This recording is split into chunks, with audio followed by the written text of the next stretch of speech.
A retired Florida police captain acquitted of murder last month in a 2014 movie theater shooting is breaking his silence. Curtis Reeves argued that he acted in self-defense and told his side of the story in an ABC News exclusive interview. Victor Oquendo has more. This morning, the man behind the fatal shooting inside a Florida movie theater speaking exclusively with ABC News. If you could go back to that day in 2014, do you wish you'd done anything differently? Went to another show. In 2014, retired police captain Curtis Reeves shot and killed 43-year-old Chad Olson after the two got into a fight during the previews of a matinee, and Olson threw popcorn in his face. Reeves, now 79, was acquitted of all charges late last month. How did the interaction with Chad Olson begin? Well, it began rather mundanely, I would say. I simply asked a gentleman to turn his phone down. I didn't know him, so consequently I was not rude or anything. It was simply a request. And from that, it just kind of escalated. According to authorities, Olson brought his phone to check on his then 2-year-old daughter. Surveillance from inside the theater shows Reeves leave to complain to the manager, but when he returned to his seat, the situation turned deadly. I had sat back to enjoy the movie, and at that point, I was looking at the previews, and then suddenly, out of the corner of my eye, he's on his feet, and I got hit in the face. You got hit in the face? Correct. There was something that flashed in front of my face, and at the same time, my vision kind of went blurry. And is that the point where you pulled your gun? Well, for 48 years, I've carried a firearm, either on duty as law enforcement or as retired, with all the proper credentials. It was at some point when I realized that he was trying to either reach for me or hit me again or strike me again, is at that point is when I went for the weapon. Olson was fatally shot in the chest. The bullet also hit his wife, Nicole, piercing through her ring finger as she tried to hold her husband back. She spoke with ABC News in 2014. The gunshot wound will heal. You know, it's a finger. The real pain is in my heart. Reeves was charged with second-degree murder and aggravated battery and spent most of the past 8 years on house arrest. Curtis Reeves was second-guessing himself for 8 years, because that's what you do if you're a human being and you take someone's life. This was hard on him. In 2017, a judge ruled he could not claim defense under Florida's controversial Stand Your Ground law. His attorneys instead arguing Reeves had no other choice but to defend himself with lethal force, given his advanced age. Do you wish you'd left your gun at home?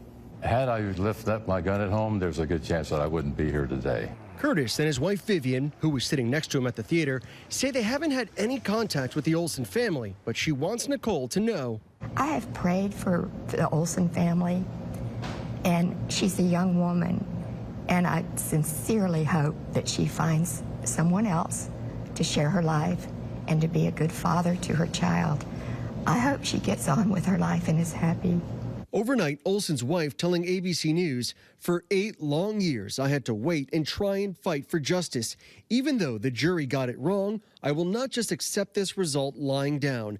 Chad may be gone, but he will never be forgotten, and I will use my voice to try and make sure no one has to experience what myself and my family had to go through."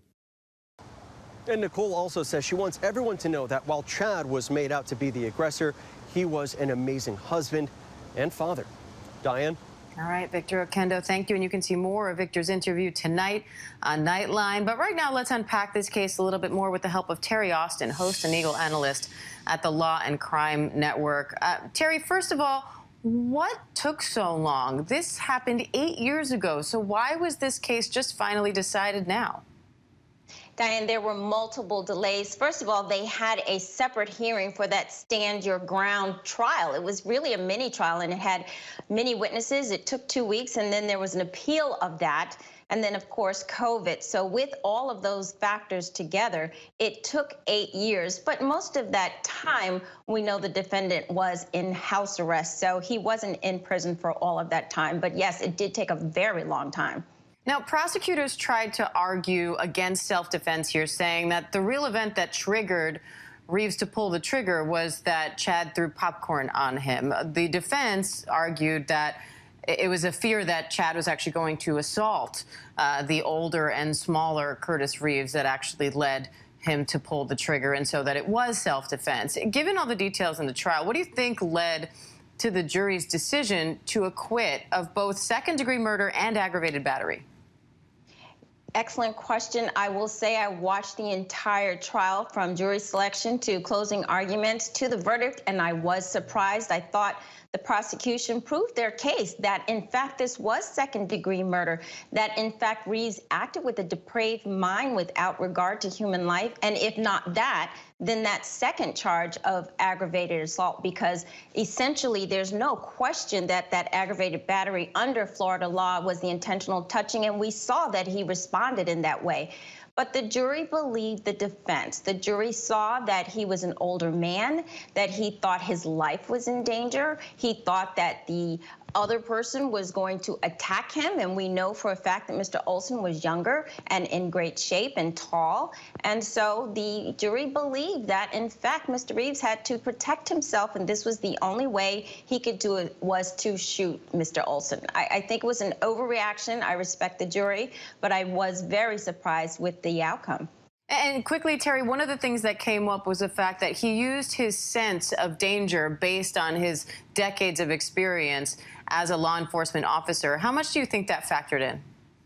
Well, I thought it would factor in the reverse way. I thought, in fact, the jury would think that he should have de-escalated. He knew about use of force, but in fact, the jury thought that he knew how to respond in situations like this, and he responded the way he was trained.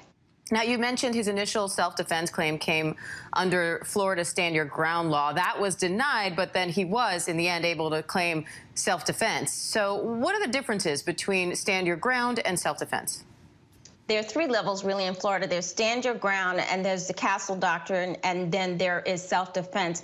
The Castle Doctrine and Stand Your Ground, you can basically do anything. You don't have a duty to retreat. They are the higher standard. Self-defense, you just believe you are going to be injured or you are threatened death, and so you can defend yourself. It's just that you do have a duty to retreat, and it is not as strong as if you could stand your ground. So he lost the Stand Your Ground, but obviously the jury believed he was acting in self-defense.